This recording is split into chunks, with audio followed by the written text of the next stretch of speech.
저한테 찾아오시는 환자분들이 저는 다이어트도 진짜 적게 먹고 진짜 열심히 운동하는데 왜 살이 안 빠지죠? 이제 이렇게 물어보면 마치 저는 진짜 책상 앞에 앉아서 하루에 3시간, 4시간 공부하고 있는데 왜 성적이 안 오르죠? 비슷하잖아요. 책상 앞에 오래 앉아 있는다고 성적이 오르는 게 아니잖아요. 뭔가 요령 있게 해야죠. 1시간을 공부하더라도 성적이 오를 수 있는 그런 효율적인 공부를 해야 흔히 얘기하는 가성비가 좋게 하는 거잖아요. 다이어트도 마찬가지라는 거죠. 지금 1년 365일 늘 머릿속으로 다이어트라는 단어가 떠나지 않는다 그랬는데 살은 계속 찌고 있단 말이에요. 네. 그러니까 결과적으로 어쨌든 내가 살이 안 빠지고 계속 찌니까 내가 이 정도 운동 갖고는 안 되나? 내가 더 식사량을 줄여야 되나? 이렇게 생각하실 거 아니에요. 근데 그게 틀렸다는 거죠. 아예 접근 방법이 잘못된 거죠. 엉뚱한 공부를 하고 있는 거지. 성적이 오르는 공부를 해야 되는데 다른 공부를 하고 있었던 거죠. 제가 그동안 쭉 경험과 이제 공부를 해온 결론이 선택과 집중. 필요한 것을 집중해서 할 때 제대로 하자. 우리가 이제 건강한 몸을 되찾아 와야 되는데 평생을 365일 건강한 생활을 유지하면 뭐 당연히 건강해지겠지만 현실적으로 실천 가능한 방법이 아니라는 거죠. 그렇다면 내가 건강을 되찾기 위한 노력을 기간을 정해놓고 한 달 동안만 집중해 보면 어떨까. 그렇게 기간이 정해지면 한 달은 한번 해볼 만한데 이런 생각이 들거든요. 그래서 제가 다이어트 살 빼러 저한테 제가 한 35년 동안 지금 비만 진료를 해왔으니 얼마나 많은 사람들을 봤겠어요. 이 사람들로 하여금 결국은 실천하게 만들기 위해서는 이게 담임 선생님이 할 수 있는 숙제를 내줘야 하는 거지. 엄두가 안 나는 숙제를 내주면 그냥 포기하고 말 거 아니에요. 그래서 우리 한 달만 해봅시다. 금방 지나가요. 한 달 동안 열심히 했더니 내 몸이 좋아지는 거를 내가 몸으로 느끼잖아요. 더 하고 싶어져요. 그래서 저는 길게 하라는 얘기 아니에요. 그러니까 더 하고 싶어도 한 2달 정도 하면 그 다음엔 종료하고 유지기로 넘어가라 그래요. 뭐 먹고 싶은 거 적당히 먹어가면서도 이미 몸이 좋아졌기 때문에 쉽게 예전 몸으로 안 돌아가거든요. 그게 핵심이죠. 그렇다면 말씀하신 것처럼 지금 4주면은 된다. 4주 동안 또 해야 할 것들이 각 다 다를 것 같아요. 그러면 1주차, 2주, 3주, 4주차 다 우리가 뭐 식사하는 것도 다를 것이고 뭐 주의사항도 있을 것 같은데 요걸 하나씩 한번 또 말씀해 주시면 좋을 것 같아요. 적게 먹고 운동해서 빼는 게 아니라는 얘기를 했단 말이에요. 사실은 내 몸이 망가졌기 때문에 많이 먹는 현상, 안 움직이는 현상이 생기는 거거든요. 그러니까 망가진 몸을 회복하는 게 사실은 치료의 핵심이에요. 그렇다면 그 1주차에는 어떤 걸 좀 위주로 해야 될까요? 첫 번째가 운동을 해야 되는데 근육이 없는 사람들은 유산소 운동이 아니라 근력 운동을 위주로 해야 되겠죠. 그러니까 헬스클럽 가서 트레이너한테 등록해가지고 근력 운동을 위주로 하고 남는 시간을 유산소를 하든 고강도 인터벌 운동을 해야 되는데 몇 끼니 적게 먹고 유산소 운동을 한다? 근육도 빠지지만 기초대사량이 바로 떨어지기 때문에 바로 정체기가 옵니다. 정체기가 왔다는 얘기는 기초대사량이 떨어졌다는 얘기고 그런 경우에 내가 다시 정신줄 놓고 뭘 먹기 시작하면 금방 체중이 늘겠죠. 이게 요요죠. 그런데 내가 이제 주장하는 이 4주 프로그램은 그렇게 기초대사량을 떨어뜨리고 근육을 잃어버리는 그런 다이어트가 아니라 근육은 더 만들고 기초대사량은 유지하고 그럼 어떻게 되죠? 몸은 건강해지고 쉽게 예전 몸으로 안 돌아가고 그래서 내가 유지기를 갖더라도 쉽게 요요가 생기지 않는다고 얘기를 하는 거예요. 왜? 망가진 몸이 회복이 됐으니까. 중요한 원칙은 근손실을 최소화해야 되는 게 원칙이란 말이에요. 특히 여성분들은 근육이 워낙 없기 때문에 다이어트하면 근육이 더 빠질 수 있거든요. 그래서 이제 단백질 섭취를 제가 강조하는데 그러니까 근손실을 최소화하는 방법이 뭐냐 하면 일정 시간 간격으로 계속 단백질을 공급해 주는 거예요. 그러면 근손실이 좀 최소화되거든요. 그래서 나는 하루에 4끼를 강조해요. 4주 내내 4끼를 먹는. 그러면 1주차 때는 그러면 단백질로만 4끼를 다 먹는 건가요? 그러니까 이제 초반에 의도적으로 이제 탄수화물을 제한해야 되니까 그리고 첫 3일 동안을 약간의 짧은 단식 효과로 위장관도 좀 휴식을 취하게 하고 그 다음에 바쁘게 일을 했던 인슐린 호르몬도 좀 휴식을 취해야 되니까 제일 좋은 거는 그냥 아예 안 굶고 쉬면 제일 좋은데 사실 현대인들이 그렇게 뭐 이렇게 오랫동안 굶을 수도 없고 그 다음에 이미 지방간이나 인슐린 저항성처럼 몸이 나빠져 있는 사람들은 건강한 사람들은 뭐 2일, 2일, 3일 굶어도 상관이 없는데 이미 몸이 나빠진 사람들은 굶으면 근육이 빠집니다.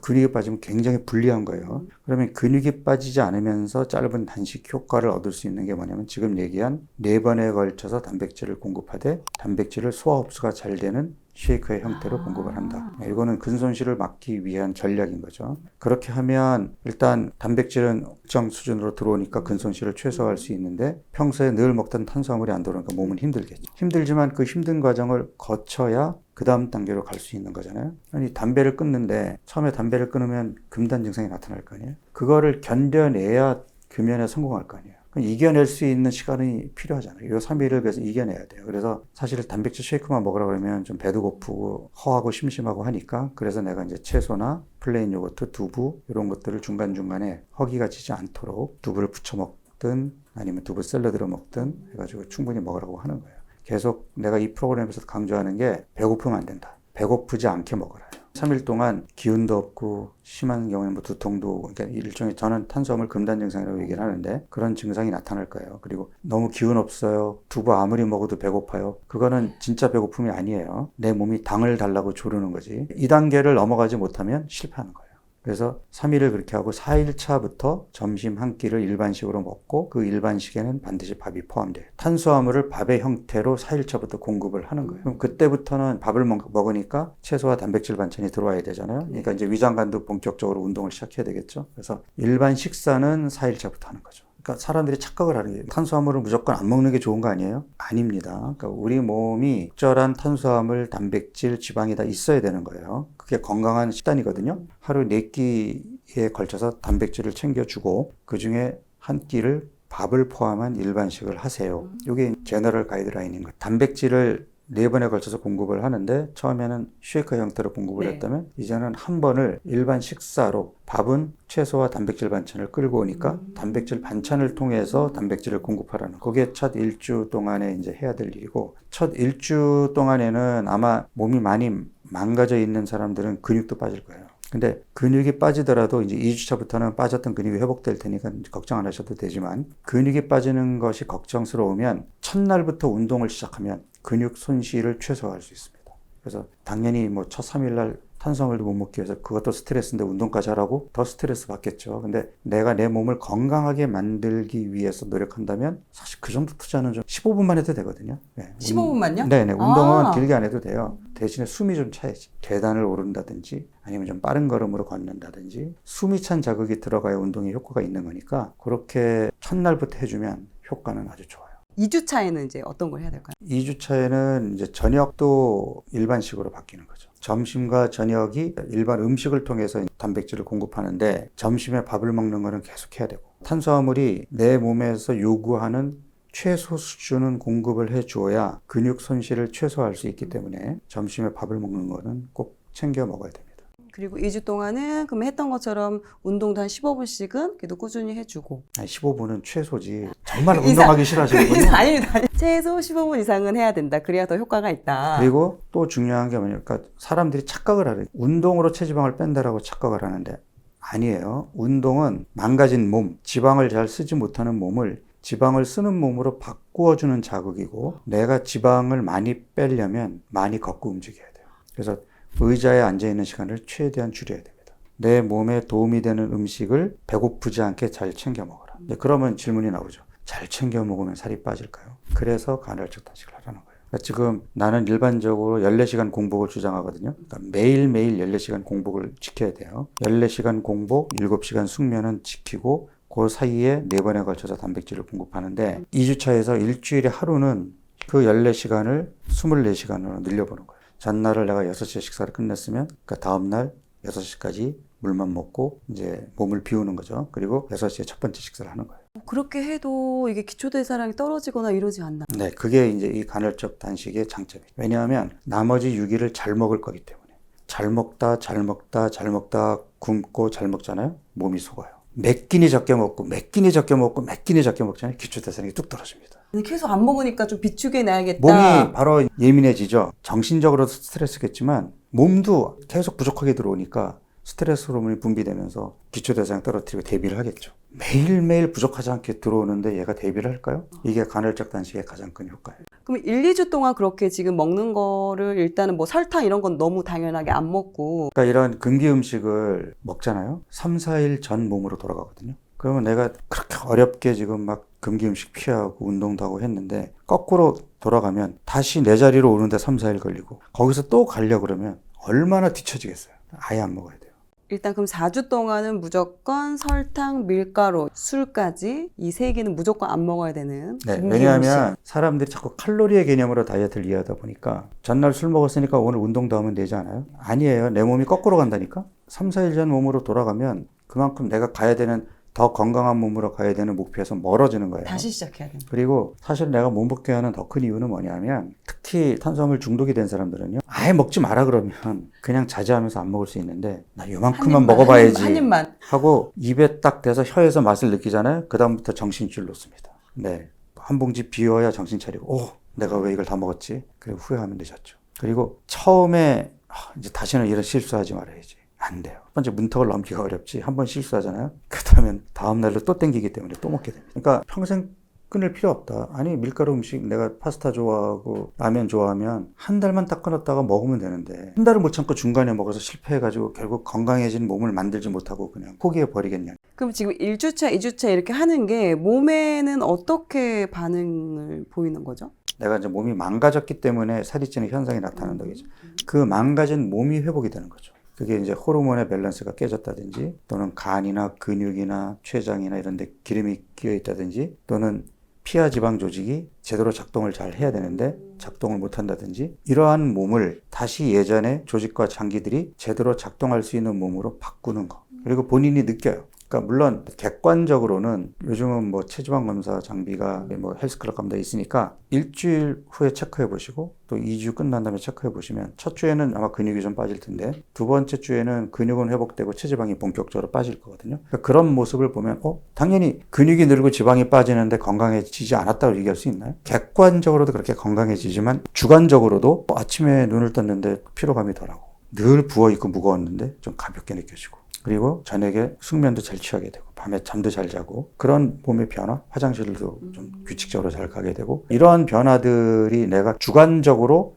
건강해졌다라는 사인이라면 객관적인 거는 이제 근육이 늘고 지방이 빠지는 거죠. 뱃살이 빠지고. 그럼 이제 3주차에는 이제 3주차가 효과도 제일 크게 낼 수 있고 1, 2주를 잘해도 3주에 무너지잖아요. 1, 2주 했던 것이 그냥 무용지물이 돼버려요. 이게 우리 몸이에요. 그러니까 우리 몸은 환경이 바뀌었다라고 인지하고 완전히 바뀌는데 최소 3주가 필요합니다. 그래서 3주차가 어떻게 보면 제일 중요해요. 이때는 진짜 예외가 없어야 됩니다.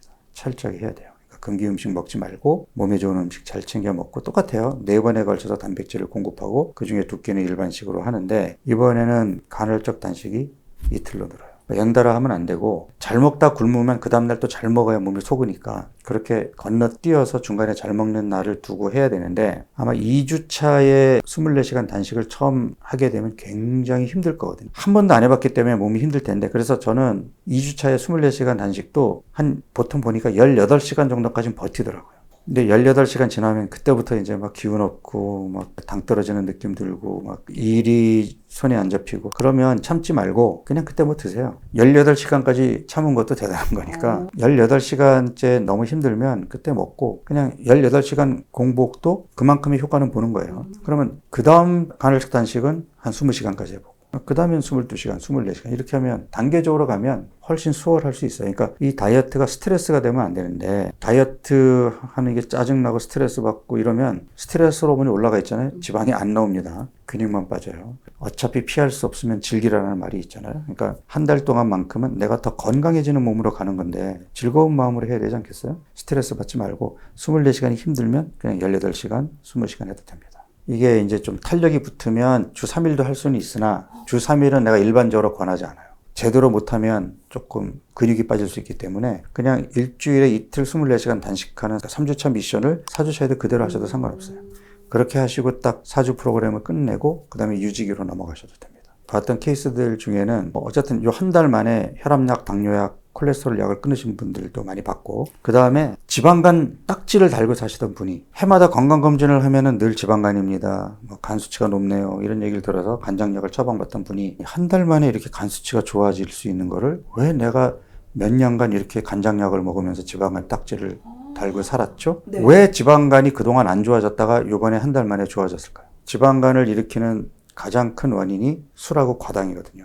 근데 설탕이랑 술을 끊게 했잖아요. 간은요, 우리 몸에서 재생 능력이 가장 뛰어난 장기 중에 하나예요. 간에 75%, 80%를 띄어서 남한테 줘도 수개월 이내에 자기 모양을 되찾아요. 그만큼 재생 능력이 좋은 애란 말이에요. 물론 일도 많이 하죠. 그러니까 우리 뇌 못지않게 이제 혈액량도 많이 필요로 하고 정말 간이 하는 일들이 많거든요. 근데 간은 그렇게 재생 능력이 좋고, 그러니까 간이 빠릿빠릿하면 얼마든지 자기 회복력 이런 것이 좋고 그래야 또 일도 잘할 수 있단 말이에요. 그런데 여기에 어쩌다 한번 술이나 설탕을 주는 게 아니라 매일매일 과잉으로 주고 안 움직여서 간에 기름이 쌓이게 했다고 치잔 말이에요. 그러면 간이 빠릿빠릿함을 잃어버릴 거 아니에요. 그러면 각종 대사 이상이 생기니까 혈압도 올라가, 혈당도 올라가, 콜레스테롤 올라가 이럴 텐데 이미 간에 기름이 껴가지고 간 수치까지 올라갔다는 거는 간 세포 안에 기름 방울이 들어가가지고 얘네들이 이렇게 풍선처럼 부풀어 올라가서 터지는 거거든요. 그러면 간 세포 안에 효소들이 혈액으로 나와서 피검사에서 올라가는 거예요. 이미 간 세포의 파괴까지 이루어진 몸인데 당장에 술하고 설탕을 끊어야지. 근데 직장 생활하면서 회식도 있고 내가 또 좋아하는 이게 뭐 프로젝트 할 때는 달달한 거 안 먹으면 일이 안 되니까 간이 망가져 있는데 그런 걸 계속 먹으면서 건강검진에서 간 기능 이상이 나오니까 의사 선생님한테 약 달라 그래가지고 약 받아먹고 치료가 될까요? 그런데 한 달 동안 술하고 설탕을 끊게 했더니 80%를 떼내줘도 자기 모양을 되돌아오는 간이 아직까지 재생력, 회복력이 있다면 빠르게 돌아오지 않겠어요? 근데 왜 그렇게 치료를 안 하는 거죠? 예를 들어서 뭐 당뇨병이나 고혈압 약을 또 매일 드시는 분들이 계시잖아요. 그럼 그런 분들도 이 4주 프로그램을 해도 괜찮나요? 당연히 해야 되지 않을까요? 당뇨 약을 복용 중이라면 이제 내가 의도적으로 탄수화물을 제한하게 되니까 저혈당에 빠질 수 있겠죠. 이미 약을 먹고 있으니까. 당뇨 환자들의 경우라면 만약에 한다면 약을 끊고 해야 되는데 이거는 조심스러우니까 반드시 처방해 주신 의사 선생님하고 상의를 해야 되고, 고혈압 같은 경우도 사실 혈압약 끊은 분들 제가 많이 봤지만 단순히 살만 빠진다고 누구나 다 혈압이 정상으로 떨어지는 건 아니니까 혈압에 이제 원인이 여러 가지가 있을 테니까 고혈압 같은 경우에는 용량을 줄여볼 수는 있어요. 일단은 이 프로그램 하면서 혈압을 매일 체크하셔가지고 약을 처방하신 선생님한테 매일매일 모니터링 결과를 보여주시고 약 용량을 조절하시면 되고, 콜레스테롤이나 간장약은 일단 한번 끊어보고 한 달 만에 뭐 수치가 좋아지면 계속 더 이어가면 되는 거고, 수치가 좋아졌으나 약을 끊을 정도까지 좋아지지 않았다면 다시 약을 복용하면서 더 열심히 해가지고 다음번에는 약을 끊어봐야지 라는 마음으로 하시면 되잖아요. 거꾸로 얘기를 해볼게요. 예를 들어서 내가 당뇨병이 왔어요. 병원을 갔더니 의사 선생님이 혈당을 조절하는 약을 3개월치를 지어주자. 보통 대학병원 가면 약을 3개월치 주니까 약을 받아봤는데 이 사람이 당뇨가 온 게 어쨌든 난 밀가루 좋아하고 운동 안 하고 그래서 뭐 지방간도 생기고 뭐 인슐린 저항성도 오고 근육에도 기름이 끼고 이렇게 몸이 나빠졌다가 결국은 당뇨로 간 거 아니에요? 근데 그렇게 몸을 나쁘게 하고 망가뜨렸던 생활 습관을 그대로 둔 채 나는 대학병원에서 약을 처방받았기 때문에 이 약만 먹으면 건강해질 거야. 그리고 약을 먹으면서 식습관도 개선 안 해, 운동도 안 해, 하루 종일 앉아있어. 좋아질까요? 그럼 어떻게 되죠? 약의 용량이 늘어나고 가짓수가 많아지잖아요. 아니 그러니까 이게 음식 조절이나 운동이 안 되니까 결국은 약이 조절해야 되는 게 더 커지잖아요. 그럼 이게 약 가짓수가 많아진 게 이 사람이 건강해지는 건가요? 그러니까 점점 나빠지는 거잖아. 근데 나는 약을 먹고 있으니까 괜찮으라고 생각하는 게 그게 치료냐고. 근데 지금 그렇게 하고 있지 않나요? 혈압약 드시는 분들도 혈압약 하나 먹다가 조절 안 돼서 하나 더 늘리고 그러고 있지 않나요? 그게 궁극적으로 내 몸을 치료하는 방법이냐? 약으로 혈압 숫자를 낮추고 혈당 숫자를 낮춘 게 치료의 종착점이냐? 궁극적으로는 망가진 내 몸, 그거를 고쳐서 약을 최선으로 줄여도 잘 유지가 되는 몸, 이게 목표 아니에요? 근데 이제 우리가 또 커피를 직장인들이 또 끊기가 어렵잖아요. 우리 직장인들한테 적용할 때는 술만 끊으라고 한 게 아니라 이제 커피도 끊게 했어요. 왜냐하면 수면의 질이 굉장히 중요해요. 그러니까 내가 7시간 숙면, 깊은 잠을 잘 수 있는 것이, 왜냐하면 자고 있는 동안에 몸이 회복이 되는 거거든요. 부족한 거 채워놓고 망가진 거 수리하고 이게 다 밤에 이루어지거든. 자고 있는 동안에. 잠을 잘 자야 내 몸이 회복력이 발동이 돼서 빠르게 몸이 좋아지는데, 그러니까 이제 악순환인데 수면의 질이 안 좋으니까 깨어있는 동안에 늘 머리가 무겁고, 그러니까 커피로 반짝 해결하려고 그러고, 그렇게 커피를 마시니까 밤에 또 잠 못 자고, 이게 악순환의 연속이란 말이에요. 그래서 커피를 끊게 했더니 술은 끊어보겠는데 커피는 저희 직장인들에게는 생명수입니다. 매일 그 아침 점심 뭐 이렇게 계속 먹는 거니까. 그래서 내가 첫 주는 그래도 잠을 좀 자야 되니까 첫 주만 그러면 커피를 끊고 2주차부터는 오전 중에 블랙커피 한 잔을 허용하겠다라고 제가 한 발 뒤로 물러섰어요. 근데 안 드실 수 있으면 더 좋아요. 수면의 질이 달라집니다. 지금 말씀하신 것처럼 숙면이 상당히 중요하잖아요. 근데 직장인들 중에는 교대 근무하시는 분들이 계시잖아요. 이런 분들은 어떻게 될까요? 정말 건강 잘 챙기셔야 됩니다. 우리가 이제 circadian rhythm이라고 그래가지고 우리 몸속에 생체 시계가 있거든요. 이게 교란이 돼요. 이게 교란이 되면 무너집니다, 몸이. 그러니까 잠도 잘 못 자죠. 식욕도 엉망이 되죠. 그러니까 결국은 살이 찌고 당뇨로 이어지고 이럴 위험성이 커요. 그래서 나이트 시프트 있는 분들은 좀 스케줄을 더 잘 짜셔야 돼요. 그러니까 우리가 보통 눈으로 빛의 자극이 들어오면 낮이고 음식이 몸에 들어오면 몸은 낮이에요. 그러니까 빛이 안 들어오면 밤이고 음식이 안 들어오면 밤이거든요. 요거를 좀 싱크로를 시켜주려는 노력을 해야 돼요. 그러니까 일할 때는 밝은 실내 등에서 일을 하면서 그때는 먹고 잠을 잘 때는 그 시간에는 아예 두꺼운 검은 커튼으로 이제 딱 가리고 안대하고 그리고 잠자리에 들기 한 2시간 전부터 깰 때까지 뭘 먹으면 안 되죠. 내 몸이 헷갈려 하기 때문에 쉽지는 않으나 최대한 그렇게 싱크로를 시켜주려는 노력을 하셔야 됩니다. 제가 알기로는 우리 교수님이 또 상당한 애주가인 걸로 제가 소문을 들었습니다.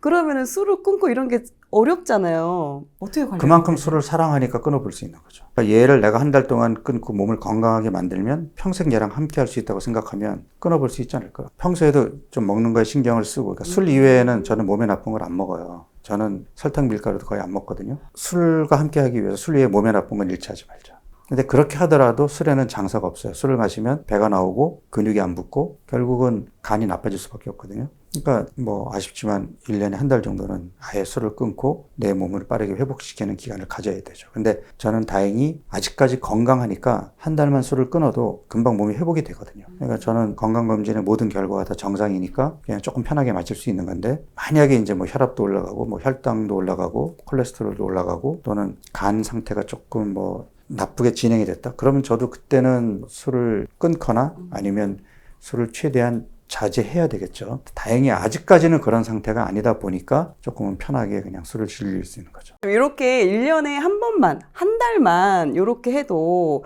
어떻게 보면 내가 그 전에 건강하지 않았던 몸이 되게 건강한 몸으로 세팅을 시킬 수가 있는 거잖아요. 일단 한 달 하면 지금보단 건강해질 거 아니에요? 그러니까 완전히 건강한 몸으로 돌아오지 않았더라도 이제 유지기로 넘어가서 그 몸을 잘 유지했다가 또 한 달 하면 또 더 건강해질 거 아니에요? 더 건강해지면 그 다음에 뭐 1년에 한 번만 하셔도 얼마든지 이 건강 상태를 잘 유지할 수 있거든요. 그래서 이 프로그램을 보시는 분은 빨리 한 달 프로그램 하시고 내년 1월에는 저랑 같이. 네, 저는 바로 7월 달부터 한번 제가 시작을 해가지고 네, 결과를 한번 보여드리도록 그리고 하겠습니다. 내년 1월에 저랑 한 번 더 하시죠. 네, 알겠습니다. 보통 이제 40, 50대가 되면은 이 셋 중 하나는 꼭 찾아온다. 그게 바로 현대인의 만성질환이 그 쓰리고라는 거를 또 책에서 말씀을 해주셨어요. 고혈압, 고혈당, 고콜레스테롤, 혈증. 왜 이제 내가 쓰리고라고 이름을 붙였냐면 얘네들은 함께 다녀요. 이 셋 중에 어느 하나가 먼저 오잖아요. 나머지 따라옵니다. 결국은 다 오게 돼 있어요. 근데 얘네 셋이 중요한 게 아니라 얘네 셋으로 인해서 결국은 혈관 손상으로 심혈관 질환이나 이제 뇌혈관 질환, 더 나이 들면 이제 치매까지 가는 거. 이게 문제죠. 그리고 배가 나온 사람들은 되게 우리가 이제 만성 염증 상태가 있다고 얘기하는데, 그러니까 만성 염증이 있기 때문에 동맥경, 혈관 손상도 빠르게 이루어지지만 잘 붓거든요, 몸이. 늘 무겁죠. 그러니까 내가 아까 많이 먹고 안 움직이는 현상이 생긴다고 얘기한 게 몸이 망가지잖아요. 무거워서 헬스클럽에 가고 싶어도 엉덩이가 안 뛰어져. 지하철에서 내렸는데 가벼운 몸이면 그냥 계단을 빠르게 올라가겠는데 몸이 무거우니까 나도 모르게 에스컬레이터에 발을 탁 얹혀놓고 있는 거죠. 그리고 이렇게 만성염증이 있는 사람들은 통증도 잘 와요. 우리가 통증에 대한 역치가 떨어진다고 얘기하는데 그전에는 견딜 수 있는 자극도 아프거든요. 큰맘 먹고 헬스클럽 가서 운동했는데 바로 몸살 나가지고 근육통으로 며칠 그냥 끙끙 앓다가 나는 운동하면 안 되나 봐. 그렇게 포기하게 되잖아요. 당뇨 대란이다. 이런 말씀을 하셨더라고요. 당뇨병이 사실은 비만 하고 뿌리가 같아요. 그러니까 지금 배가 나오고 살이 찌는 사람들은 다 결국은 당뇨병으로 갈 건데 인슐린 호르몬이 제대로 작동을 못하는 걸 시작으로 이제 배가 나오고 살이 찌고 결국은 당뇨로 가는데 소아 청소년 비만이 급격히 늘고 있잖아요. 그러니까 결국은 당뇨로 갈 수 있는 그 당뇨의 위험 인자에 너무 일찍 노출이 돼 있는 거예요. 그리고 우리나라 사람들이 유전적으로 췌장에서 인슐린을 분비하는 능력이 좀 취약해요. 그래서 정말 쌀밥을 사랑하는 민족인데 탄수화물을 처리하는 능력이 상대적으로 조금 떨어진단 말이에요. 제가 유명해진 짤이 있어요. 많이 먹어서 찌는 게 아니라 쉬지 않고 먹어서 찌는 거다. 내가 이제 쉰다는 말은 뭐냐면 아침과 점심 사이 또 점심과 저녁 사이에는 당이 떨어지면서 그때 지방을 잠깐 쓰거든요. 그리고 저녁 먹고 나서 그 다음날 아침까지 12시간의 공복이 이루어질 때 자고 있는 동안에 몸이 지방을 써요. 이거를 저는 어떻게 표현하냐면 피하 지방 조직이라는 스폰지를 쥐어 짠다. 짜줘야 여기다가 또 물을 머금을 거 아니에요. 그러니까 스펀지가 이제 물을 머금는 기능을 하는데 짜줘야 얘가 물을 머금지 계속 물을 머금고 있으면 더 이상 물을 머금을 수 있겠냐고. 그러면 사달이 나는 거거든요. 근데 쉬지 않고 먹는다라는 거는 아침, 점심 사이에 당이 떨어져야 되는데 그 사이에 뭐 집어먹어서 올리고 점심, 저녁 사이에 뭐 집어먹어서 올리고 심지어 자기 전에 먹고 아침에 일어나서 또 먹고 그러니까 12시간 공복도 지키지 못하는 거예요. 그러면 어떻게 돼요? 우리 몸의 혈당 조절을 관장하는 인슐린 호르몬이 지쳐요. 작동 능력이 떨어져요. 이게 인슐린 저항성인데 이게 모든 병의 뿌리예요. 대사질환의 뿌리. 그리고 인슐린 저항성과 같이 다니는 게 지방간, 복부 내장 지방, 그 다음에 지방간이라는 게 간에 기름이 낀 거잖아요. 간에만 끼는 게 아니라 췌장에도 끼고 우리 근육 사이사이에도 근육 지방이거든요. 심장 근육에도 끼고 혈관에도 덕지덕지 붙고 이러면 결국 몸이 망가지는 거 아니에요? 그러니까 그런 변화가 오게 되면 사실은 당뇨병만 오는 건 아니죠. 고혈압, 고지혈증에, 동맥경화에 이런 질병들이 다 같이 온단 말이에요. 만약에 당뇨가 오면은 그런 증상들이 있나요? 아, 나 지금 당뇨인가? 이렇게 생각할 수 있는 게. 그러니까 요즘은 직장에서도 건강검진을 해마다 시켜주니까 그래서 당뇨 인구가 늘어나는 원인 중에 하나가 조기 진단이 가능해진 것도. 옛날에는 증상이 생겨서 병원 가면 물이 많이 맥히고 이유 없이 살이 빠지고 화장실 자주 가고 이러면 혹시 당뇨 아닌가 해서 검사를 해봤지만 요즘은 건강검진으로 해마다 체크해 주니까 전당뇨다, 당뇨 위험이 있다 뭐 이런 내용을 알려주잖아요. 증상보다도 사실은 검사 결과 그런 수치들에 더 예민해야 돼요. 당뇨를 조금 더 앞으로 가보면 인슐린 저항성 때문에 배가 나오고 체중이 늘었을 거고 거기서 또 조금 더 앞으로 가보면 상대적인 탄수화물의 과잉 섭취 신체 활동량 대비 탄수화물을 많이 먹게 되면 꼭 그게 설탕 밀가루가 아니더라도 그래서 지방간이 생길 수도 있고 그러니까 지금 얘기한 쉬지 않고 먹는 것도 요인이고 그 다음에 의자 중독 꼼짝 않고 이렇게 오래 앉아있는 것이 흡연만큼 나쁩니다. 그러니까 중간중간 일어나야 되는데 근육도 줄고 근육 사이사이 기름이 끼게 하고 그로 인해서 인슐린 저항성이 생기고 그리고 심지어 가만히 앉아서 움직이지도 않으면서 아 얇아다 당 떨어지네 뭐 먹을 거 없어 믹스커피 먹고 과자 집어 먹고 그래서 내가 직장인들이 건강에 사각지대에 있다는 게 스트레스를 적절하게 해결하지도 못하고 눈앞에 그렇게 혈당을 높이는 음식들은 널려있고 그러니까 내가 가만히 앉아있는 상태에서 속이 비어있는데 설탕물을 먹었다? 그럼 혈당이 빠르게 올라갈 거 아니에요? 혈당이 빠르게 올라가는 혈당 스파이크가 그게 생기면 혈관에 굉장히 안 좋아요. 그리고 당 관리를 계속 강조하는 이유가 나이 먹어도 좀 젊어 보이고 싶잖아요. 혈당을 정상 범위 안에 잘 유지하면 노화가 늦춰져요. 바꿔 얘기하면 혈당이 올라가 있는 시간이 많으면 빨리 늙어요. 가속 노화라 그러죠. 그래서 당뇨가 있는 분들이 또래들보다 좀 나이 들어 보이는 이유가 당 관리가 안 돼서 그래요.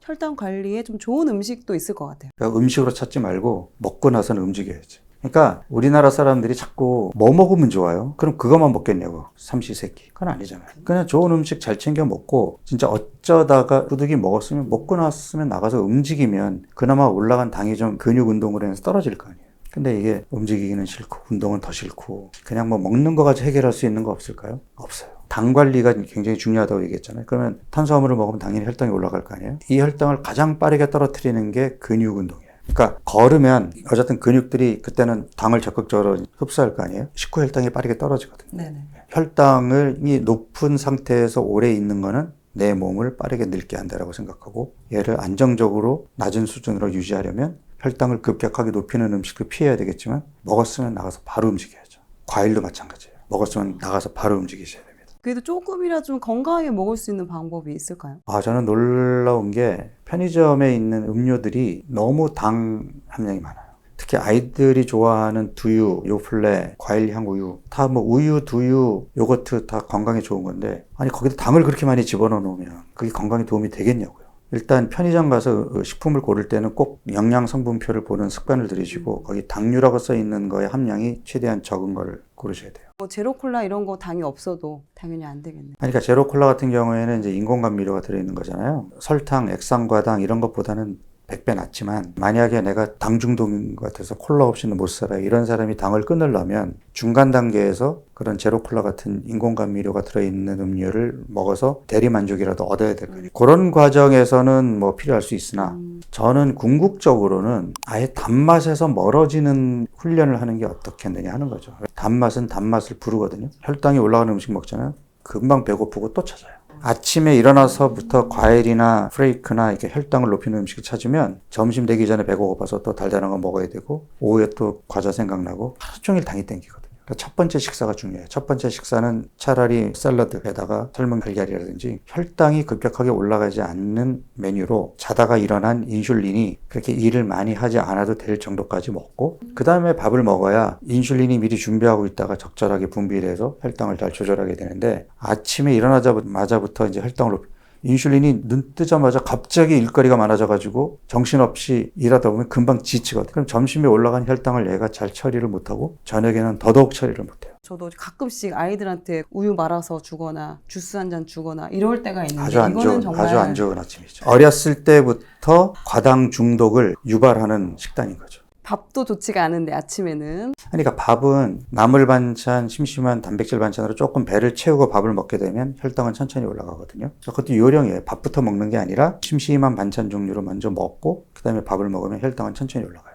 근데 눈 뜨자마자 콘프레이크나 주스나 식빵에 잼 발라 먹거나 이러면 뭐 하루 종일 이제 당이 땡기겠죠. 그럼 교수님 같은 경우는 어떻게 식사를 드시나요? 일단 저는 첫 번째 식사에서는 그냥 가급적이면 혈당을 높이지 않는 음식으로 챙겨 먹으려고 하고 집에서 먹을 때는 주로 이제 뭐 샐러드에다가 토핑을 다양하게 할 수 있잖아요. 요즘 닭가슴살도 그렇게 양념 강하게 하지 않은 제품들이 그거를 같이 곁들여서 먹을 수도 있고 삶은 달걀도 좋은 아침 메뉴로는 이제 정말 가성비 있는 단백질 급원이죠.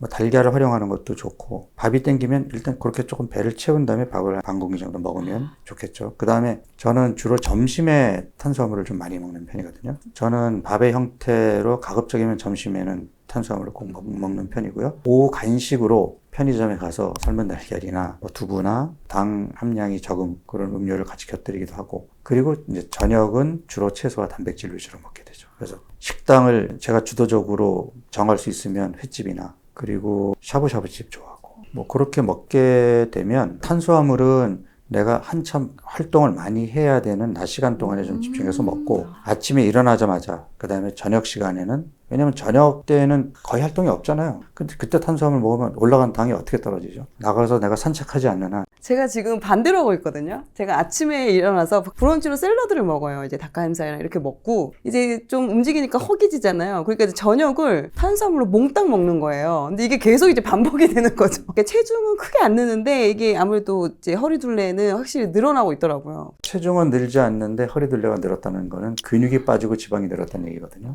그러니까 더 최악인 거예요. 지금 단백질 섭취는 충분치 않고 그렇다고 근력 운동을 하는 것도 아니고 더더구나 또 나이가 있으면 근육은 더 줄 수밖에 없잖아요. 난 아직은 체중은 늘지 않았으니까 괜찮아. 아니란 말이에요. 체형을 봐야지 체중계 눈금을 보면 안 돼요.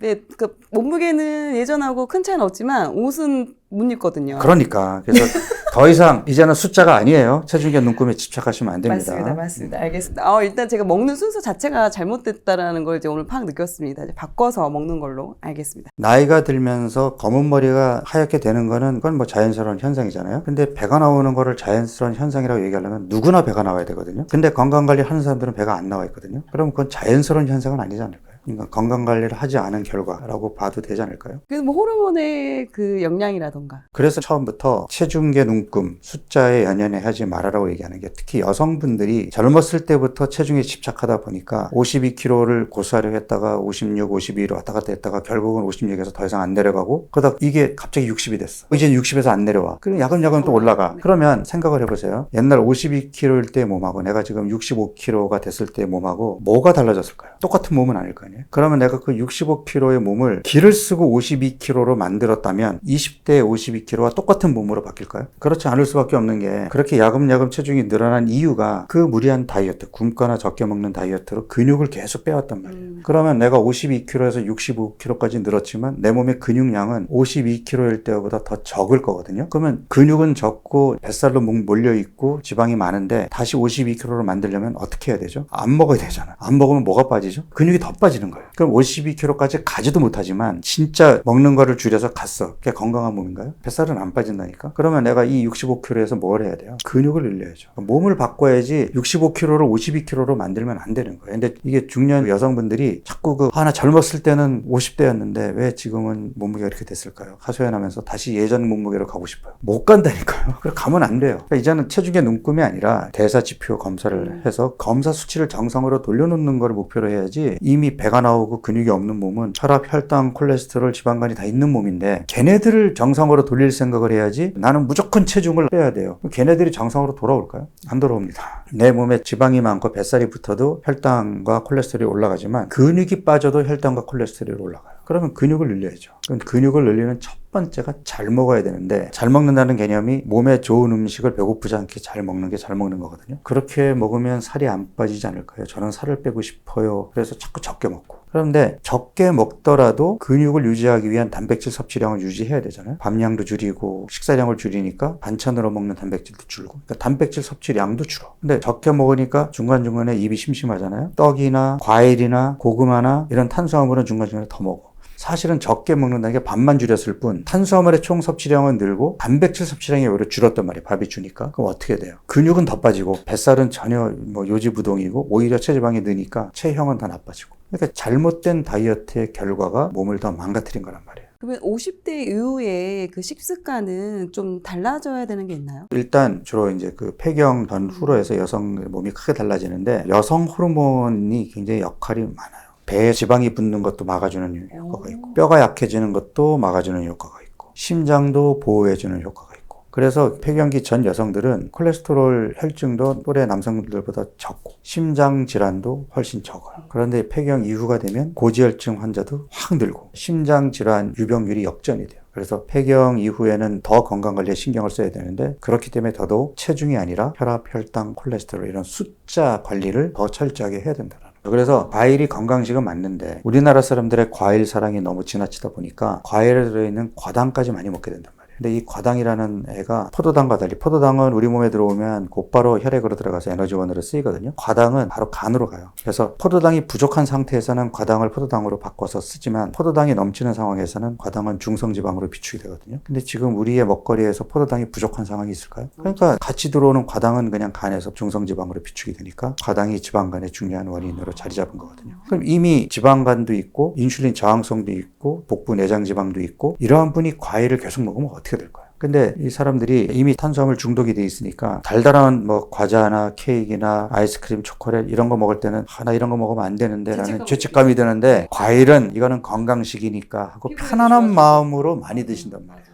특히 또 해독 주스를 만들어 드신다 그래가지고 채소를 갈아서 드시는데 채소만 드시면 맛이 없잖아요. 그러니까 맛을 내기 위해서 사과랑 바나나랑 뭐 이런 걸 넣어서 갈게 되면 과일을 갈면 과일에는 당성분이 더 흡수가 잘 되겠죠. 굳이 드신다면 갈아서 드시기보다는 그냥 있는 그대로 껍질째 드시면 좋은데 그것도 하루 한 개를 넘기지 마라. 젊었을 때는 뭘 먹든 내 건강한 몸이 알아서 처리를 했단 말이에요. 지금은 모든 기능들이 다 떨어져 있는데 여전히 젊었을 때 식사 습관을 그대로 갖고 있으면 내 몸이 제대로 그걸 조절하겠냐? 그럼 내 몸의 조절 능력이 떨어져 있다면 내가 바깥에서 조절해서 먹어야지 아니면 내 몸을 다시 예전에 젊었을 때 건강한 몸으로 바꿔놓고 먹든지 그래야 되는 거 아니에요? 건강한 몸에서는 사실 과일 먹어도 문제가 안 되거든요. 앞서서 간헐적 단식이 몸에 도움이 된다고 말씀하셨잖아요. 근데 또 간헐적 하면 뭐 16대 8, 18대 6 이렇게 또 그 시간에 따라서 되게 다르게 있더라고요. 좀 추천하는 그런 게 있으신가요? 제가 기본적으로 추천하는 거는 매일매일 14시간 공복 그걸 기본으로 하고 그 다음에 일주일에 하루나 이틀을 24시간 단식을 하는데 그 24시간이 힘들면 16시간, 18시간, 20시간 이렇게 단계적으로 늘려도 된다. 그리고 체중 감량을 하는 시기가 아닌 유지기에는 24시간 단식을 하루만 하시면 충분하고 내가 이제 체중 감량을 하는 그 4주 프로그램을 하는 기간 동안에는 일주일에 이틀. 간헐적 단식이요. 예를 들어서 연령이 높으셔도 70대가 넘는다. 이런 경우에도 괜찮아요. 그러니까 나이가 중요한 게 아니라 내가 건강하면 상관없어요. 나이가 60인데 혈관 나이는 80인 사람도 있고 나이가 60인데 겉으로 봐서는 40대 50대처럼 보이는 사람도 있잖아요.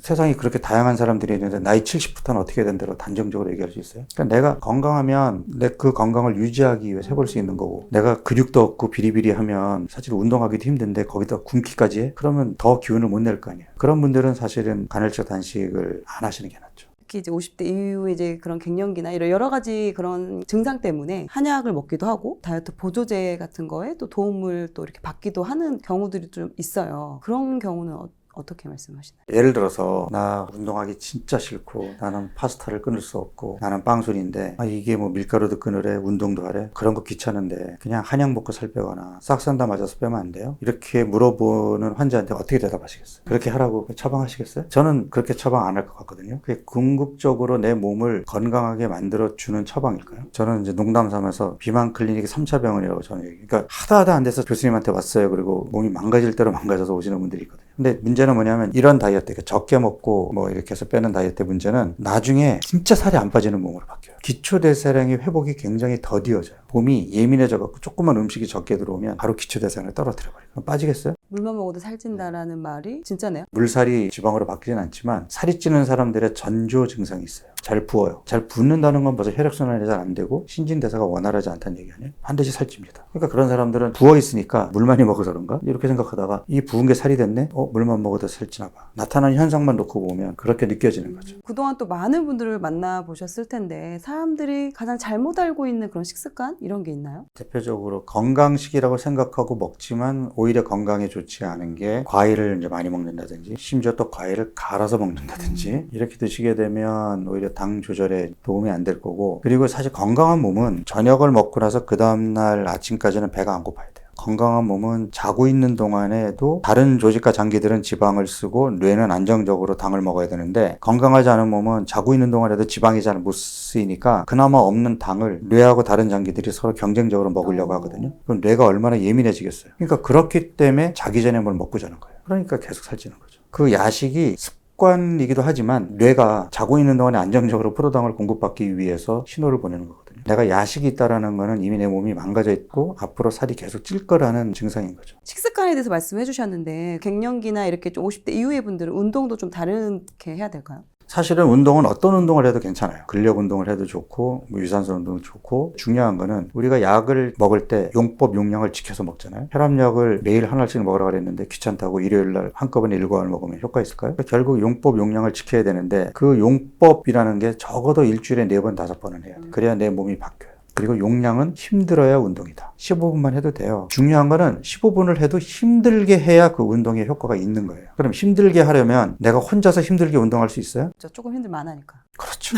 그래서 전문가랑 함께 하라는 걸 내가 권하는 거예요. 그러니까 헬스클럽 등록해서 트레이너랑 같이 운동하는 거 돈 아끼지 마시라니까. 더 나이 들었을 때 그 의료비 지출하는 것보다 훨씬 적게 들어요. 운동을 반드시 트레이너랑 같이 하세요. 수영장 가도 보면은 강습받는 사람들은 이제 강습하는 선생님들이 계속 왔다 갔다 시키는데 혼자 하면은 레인 여기까지 가서 여기서 친구들이랑 잡담하고 놀다가 또 여기까지 와서 놀다가 아니 안 하시는 것보다 나아요. 근데 기왕 운동하러 갔으면 숨이 차고 힘들게. 땀이 많이 나는 게 기준이 아니에요. 숨을 헐떡이는 자극이 중요한 거예요. 그리고 이제 중년 여성들은 저는 꼭 근력 운동을 하라고 권하고 싶어요. 필라테스 같은 경우도 코어 근육을 강화시킬 수 있는 운동이기 때문에 선생님한테 힘들게 해주세요 라고 주문을 하세요. 아무 생각 안 나고 힘들게 해야 스트레스 조절도 잘 되거든요. 근력 운동 같은 경우에는 아침 일찍 하는 것보다는 점심시간 이후 저녁 먹기 전 그 시간대 하는 것이 좋고 유산소나 고강도 같은 운동은 뭐 스트레칭도 좋고 필라테스도 좋고 그런 운동은 아침에 하셔도 돼요. 우리 교수님께서는 2001년부터 다이어트를 하신 걸로 제가 알고 있습니다. 제가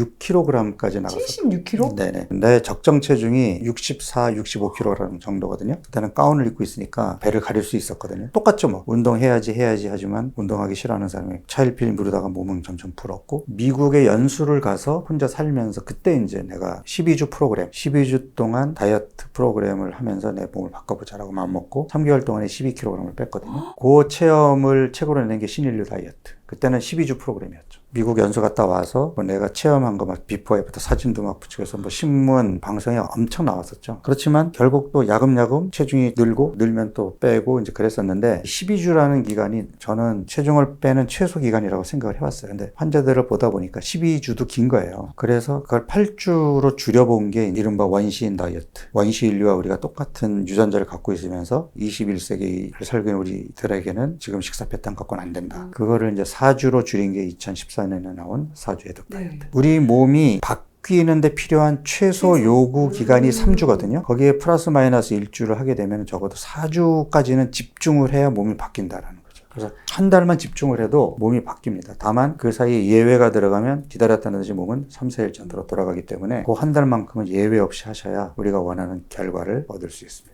너무 많은 그 다이어트 정보 때문에 또 혼란스러워하는 분들도 계실 텐데 이런 분들께 33년을 정말 다이어트와 함께 하신 우리 교수님께서 마지막으로 한마디 해주신다면 어떤 말씀이 있을까요? 어쨌든 유행 다이어트는 유행 다이어트로 끝날 수밖에 없어요. 왜일까요? 생각해보세요. 건강하게 갈 수 있는 다이어트 방법 모르는 사람이 있을까요? 설탕 밀가루 안 먹고 몰라서 건강식으로 안 챙겨 먹고 한다는 매일 운동하고 쉽지 않아서. 잘 자고 스트레스 안 받고 이러면 다 건강해지지 않을까요? 그런 방법을 모르는 사람은 없거든요. 엄두가 안 나잖아요. 그러니까 자꾸 손쉬운 방법을 찾는 거거든. 손쉬운 방법이라는 거는 뭐냐면은 단기간에 빨리 체중이 빠지는 거. 그 다음에 다시 살이 찌든 뭐 몸이 망가지든 이건 둘째치고 일단 한 달 안에 10kg 빼야 돼. 이런 거에 눈이 갈 수밖에 없잖아. 그러니까 온갖 유행 다이어트들이 난무하는 거예요. 어떤 다이어트를 하면 무조건 성공한다? 아니 사람들이 체질도 다르고 건강 상태도 다르고 나이에 따라서 같은 나라도 20대 나와 50대 나가 다르고 이미 당뇨가 있는 사람 또는 뭐 대사증후군 있는 사람 다 다른데 이거를 이 방법만 쓰면 누구나 다 살이 빠집니다. 그런 해결책이 있을까요? 없지만 사람들은 혹한단 말이에요. 그리고 이게 이제 유행을 타는 이유가 일단은 여름철에 노출의 계절이 되기 전에 빨리 빼고 싶은 욕구가 있으니까 이게 홈쇼핑이나 공동 구매하는 데에서 한 달 안에 5kg 책임 감량 또는 뭐 3개월 내에 뭐 10kg 책임 감량 이제 이렇게 해서 판단 말이에요. 안 빠질 걸 알아요. 알지만 우리는 빠질지도 몰라라는 희망으로 그걸 사는 거예요. 이런 소비자들의 심리를 이용해 먹는 거란 말이죠. 유행 다이어트들이. 그래서 저는 유행 다이어트는 유행 다이어트에 불과하고 정말 내가 궁극적으로 건강한 몸을 만들어서 내가 평생 술도 마시고 밀가루도 먹고 하더라도 망가지지 않는 몸을 잘 유지할 수 있는 몸을 만든다면 그게 더 낫지 않을까 하는 생각이 듭니다.